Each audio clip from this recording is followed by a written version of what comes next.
한국 FAUC 군침 흘리던 말레이 공군이 얼굴색 바뀐 까닭은 불과 지난달까지만 하더라도 말레이시아 공군 신형 전투기 도입 사업에서 가장 유리한 고지를 점하고 있었던 한국항공우주산업 KV하이 위메프 KO가 중국 제JF C7위 도전에 역전될 가능성이 높아졌기 때문이다.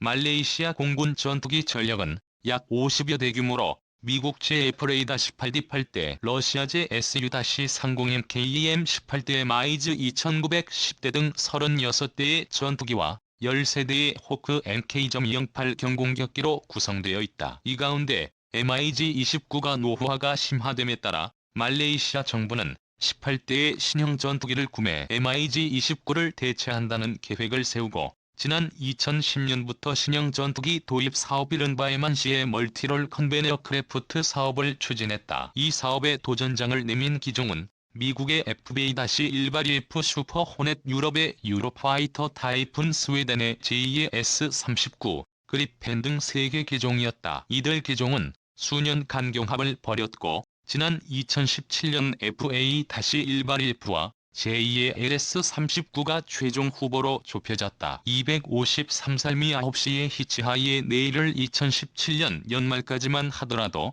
획득 비용과 유지 비용에서 유리한 제2에 의해 수-39위 낙승이 점쳐졌지만 말레이시아는 돌연 사업의 전면 재검토를 선언했다. 예산 사정이 여의치 않았던 말레이시아 정부는 신형 전투기 도입 규모를 18대에서 12대로 축소하고 획득 방식 역시 구매 대신 임대로 방향을 틀었다. 하지만 말레이시아 정부의 요구 조건에 맞춘 저렴한 가격으로 신형 전투기를 임대해줄 나라는 없었다. 전투기를 사기에는 예산이 부족했지만 그렇다고 주변국의 공군력 증강에 대응할 신규 전투기 전력화를 마냥 빌을 수만도 없는 상황이었던 말레이시아 공군 운율을 낮춰 비교적 저렴한 소형 전투기를 도입하는 방향으로 사업 계획을 전면 수정했다. 이른바 LG 라이트 컨베이어 크래프트 사업으로 명명된 이경전투기 도입 사업 초반 말레이시아 공군의 관심을 받았던 기종은 한국의 FAO였다. 예산 부족으로 애시애의 사업을 중단할 계획이었던 말레이시아는 2017년 가을 공군 참모총장과 조사단을 서울에 여시어 ADX에 보내 FA-50을 적극적으로 알아보기 시작했다. 세계 각국의 다양한 경전투기 가운데 말레이시아가 FA-2.5를 콕 찍은 이유는 간단했다.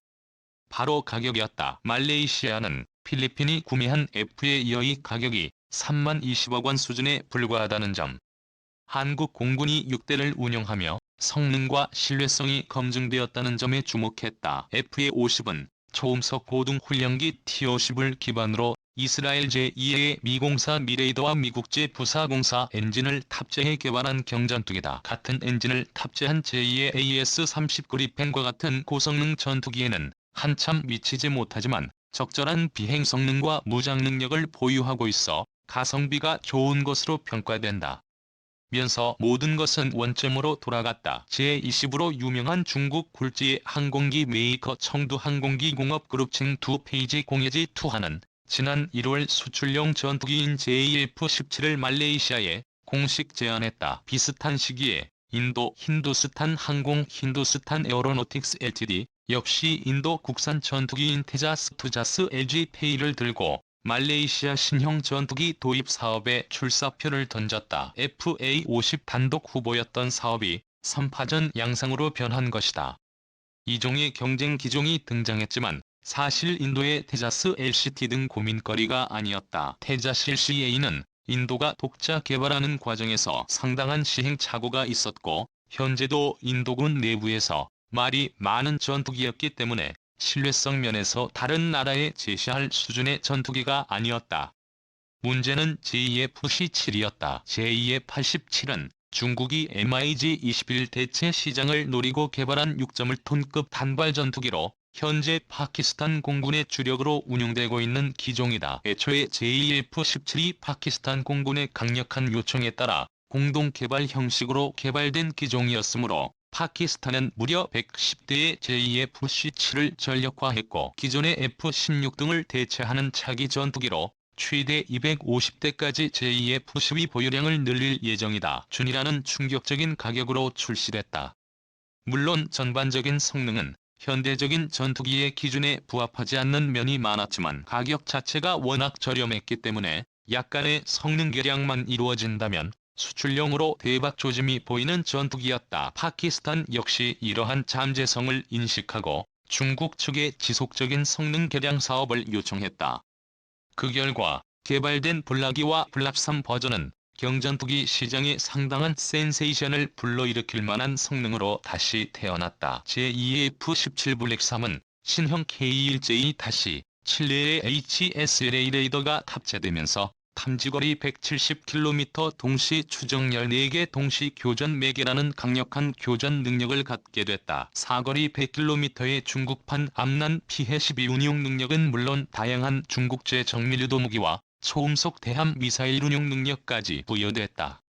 기체 신뢰성 역시 우수했다. 기존의 중국제 전투기 심지어 중국 공군 주력 전투기로 대량 보급되고 있는 J-10보다 낮다는 평가도 나온다. 무장 탑재 능력이나 항공전자 장비 일부에서 최신형 애플 16에 밀리지만 파키스탄 공군 납품가 기준 대당 3,200만 달러라는 가격은 대단히 매력적인 가격이다. 여기에 최근 중국이 아시아 아프리카 국가들을 대상으로 제공하고 있는 차이나 프로모션까지 더해지면 가격은 더 내려갈 여지가 있다. 중국은 대외 영향력 확대 차원에서 자국산 최신 무기들을 헐값에 판매하고 있는데 태국의 경우 3,500톤급 잠수함 3척을 적당 3천억 원에 판매하면서 25년 거치 분할 상환을 절충교역 3번 품질 보증 30년이라는 파격적인 조건으로 도입한 사례가 있었다. 미국 국제 기체와 러시아제 기체를 혼용해서 운용 중인 말레이시아 공군 입장에서는